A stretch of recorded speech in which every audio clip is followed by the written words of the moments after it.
Hello and welcome to Sheba online classes standard 10. Today I will be taking unit 5 prose tech bloomers.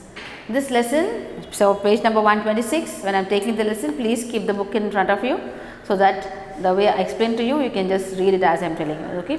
So this lesson is about how technology, see technology has advanced so much, isn't it? So much advancement in technology, and now at this state I am telling till now how much advancement it has made, isn't it? All over it is in science and technology, and then in that is educational thing also, it has taken a wide range of so different types of now we are studying in how are we studying? Through internet, isn't it? Online education. Did we ever think about it when we were coming last year when we were coming to school? No, now see how much technology has changed so much. It is helping us staying at home and we are able to learn, isn't it? So we should be thankful to all those people, those who have found out all this, those who invented and made science and technology to advance so much. Okay, now this lesson is totally telling you about how, like normal people, okay, for us it is a very big boon for us, but for the disabled, okay, for the disabled means who are the handicapped people, for them, the differently abled people, it is, this technology is like it is kind of a new, giving them a new life. Okay, so some people like they were earlier times how it was, like they were not able to, like they were as invalids, no, they are not able to do anything, not do any further studies, and like we used to people used to feel sad about them, but nothing we used to do for them, isn't it? Now the technology has advanced so much and they are able to be like normal people only. So this is it. So let's start the lesson. This lesson talks about the use of technology by normal person and in empowering the disabled to do their day-to-day course of life, that is works of life, work. Then to travel, that is for what? Like what technology is helping us? To travel, to communicate, to learn, to do business and to live a comfortable life. Okay. So that's what technology is about. Okay. And next is technology, now how it is helping the differently able people. Okay. So technology has not only made a normal lives easier, but also a boon to citizens with special needs. Okay, we should not call them handicapped people, it is very harsh word. So we say with different needs. Okay, special needs. India is home to 2.7 crore okay, people living with one or the other kind of disabilities. So how many? 2.7 crores, and out of that is according to the 2011 census, 2.21% of India's population is disabled. See, 2.21 population is disabled. So unlike the developed world, India's actually in the Western countries, they have accepted them. Okay, because of our advancement in technology, they have accepted them as normal people. They don't say, oh, you are like this. No, we cannot. But in India, still people, what they do is they don't accept them in life. Okay, they treat them as like how that harsh word I told you, handicapped people. See attitudinal. See what they are saying. India's disabled are deprived by attitudinal barriers as they continue to grapple with the challenges of access, acceptance and inclusion.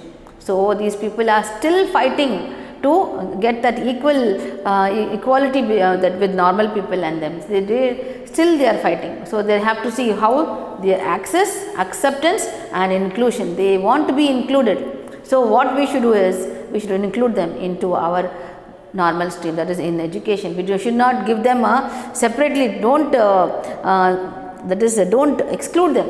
Okay, include them in anything what we are doing. That is what people in India, they have to change their mentality, that attitudinal behavior should be changed. There should be no barriers. Okay, there should be no attitudinal barriers, but there should be an equality to accept them in life. That's what. And then here there are two persons, that is Alicia and David, two disabled that is children. They are talking about them. One is Alicia is a girl. Then what happened to her? Let's see. So what happened is she had cerebral palsy, that is that kind of a brain and eye movement, hand movement was not like what they think, and what their hand movement will not be same. So in that kind of a person, what can we do? So that's what happens. See what she is telling. This she had this cerebral palsy, and so she was not able to type.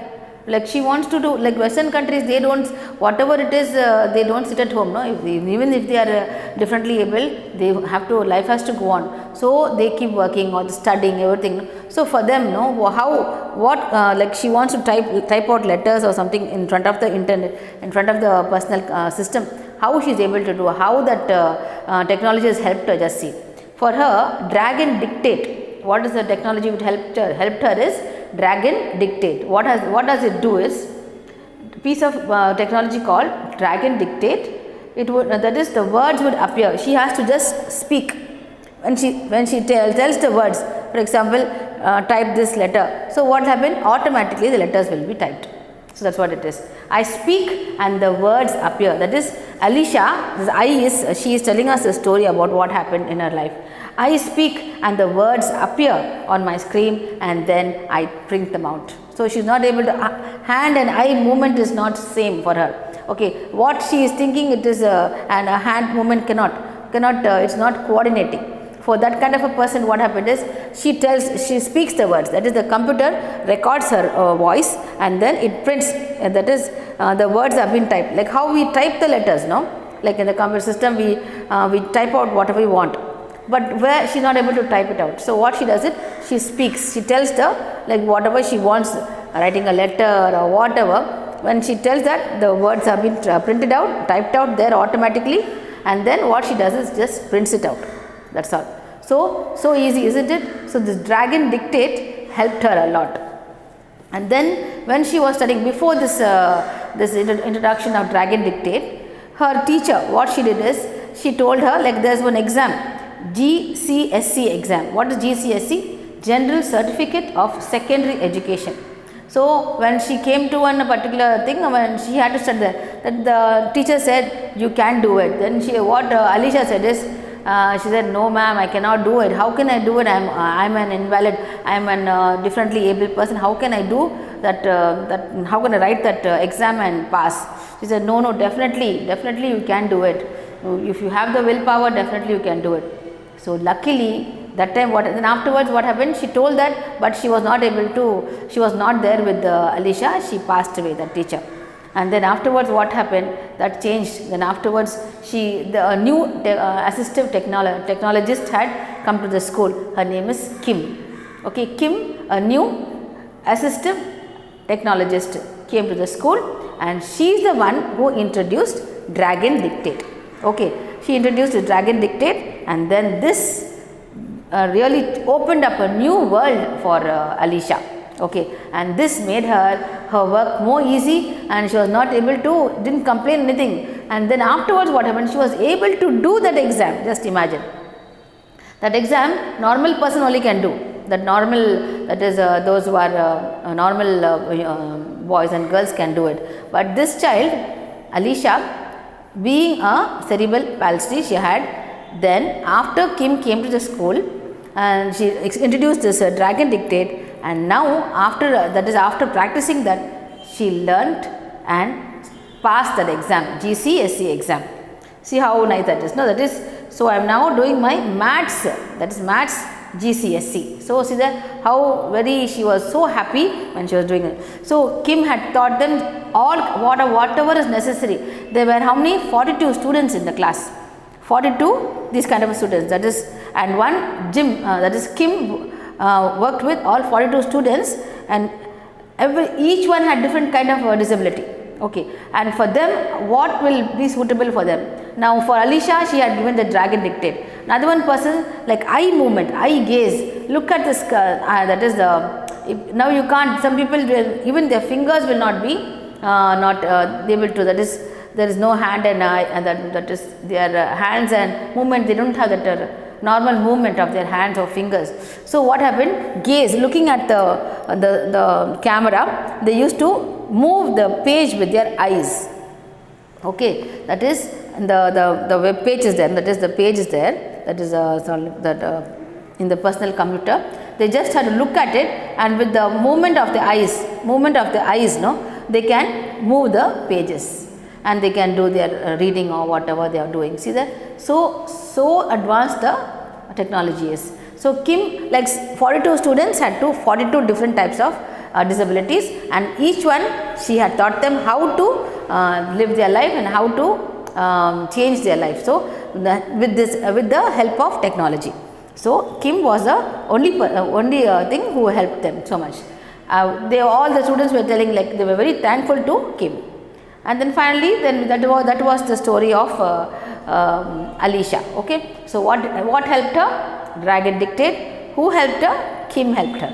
And what are the things what exam she passed? GCSE exam. In which subject? Maths. Okay, so got that. Next we are going to talk about David. Now David is 21-year-old boy, and how technology has helped him. Even he had what kind of a disability is? That is, he was born with athetoid, that is same thing, cerebral palsy, but he had very less movement. At least Alicia had at least movement with the finger, something she could do. But here David was totally dependent on that wheelchair. He had with the head he used to, that is any communication with anybody, there was a knob here, there was another one switch here, with that only he used to do. But then again what happened, he used this Liberator communication device, okay, which he controls with this eye movement. Just now I told you, that eye gaze, look at the eye, then it changes. So Liberator communication service, which he controls with this eye movement. It has a Bluetooth adapter, so it lets him use his PC or MS Mac by sending commands through the Liberator. So that's how he studied. And then active controller also. Through active controller also, ACTIV, that controller also he used to finish all his work. So that's what. Then afterward is, since he was 8 years old and has been interested in augmentative alternative communication and technology ever since. So then afterward that helped him to again know more about the computers, and then he got access to this AAC device running a page and then base system, which took a lot of navigation and required a lot of effort combined with switching on, because he had both his hands were he couldn't use it at all. So only with the help of his eyes and the head movement only he could do everything. So he was totally on the wheelchair. So in that his computer, he had 144 icons on the screen. Okay, so with this eye movement, everything he could do everything, whatever he want he could. With the eye movement, the cursor will go and click it, and then he used to do everything. So see how advanced technology is, isn't it? So he controls his PlayStation with a bespoke switch system, drives his electric wheelchair with his head switches, and uses Echo Point eye gaze system to communicate, access the computer to check, and how the other things, that is everything he used to see, even the football match also. So all that he used to do it. So and then that was David's story. And now we are coming to Indian innovation. Indian innovations, like this is a Western country, they were Alicia and David from the Western countries. Here Indian innovation, what have we done? In India, what have we done with the advancement of technology? What we have done to make these people, the differently able people, survive. So what is the Indian innovation? Those three things given there, please learn it up. Lichel Soul's shoes by Crispian Lawrence and all that, that is a Bluetooth, all that is there. You please go through it, just read it. That there's one Blee watch and Ingest, all that is there. Who introduced it and how was it used? Everything is given there detailedly for you. You just go through that those three thing, okay, technologies. And then last we come to world renowned physicist, that is Stephen Hawking also became like this. Okay, what happened? He is probably the best example of how assistive technology has helped talented mind overcome physical impairments and contribute productively to the world. So we can now look forward to a more inclusive way of learning. Inclusive means what? We include all these that is differently able people in our society and give them a chance to live, give them a chance to do what they want. Okay, in every type of field, that is all fields, that is what a normal person can do, they must be able to do, and give them that encouragement. Okay, Indians, we should encourage them, we should encourage them Who knows, it is anybody's family, no, it is your family member. If anything happens to them, how will you react to them? Will you just leave them there in the house? No, no, we have to, life has to go on. No, we should encourage them, tell them to do this, give them a chance to come up in life, isn't it? So that's what. So we can now look forward to a more inclusive way of learning instead of cloistered existence of that most differently abled learners had to face in the past. What is the meaning of cloistered? Cloistered is enclosed, that is, they were not given the freedom to do anything. Okay. So newer technology allows differently abled learners to learn with their peers as well as contribute fruitfully to the collaborative process of learning. Okay, this is indeed the new era of learning. Okay, new era of learning, truly learning for all. So what we should do is, we should include them in our life, give them a chance to live. So this lesson is telling us about not normal persons, but about this technology, how it has helped the differently abled people. Okay, so hope you understood this lesson. Go through all the question answers. So there are so many question answers, the short answers, paragraphs. Please go through it, learn it up. Okay, nothing is important. Don't ask me which is important. All the question answers are important. So hope you understood this. Thank you.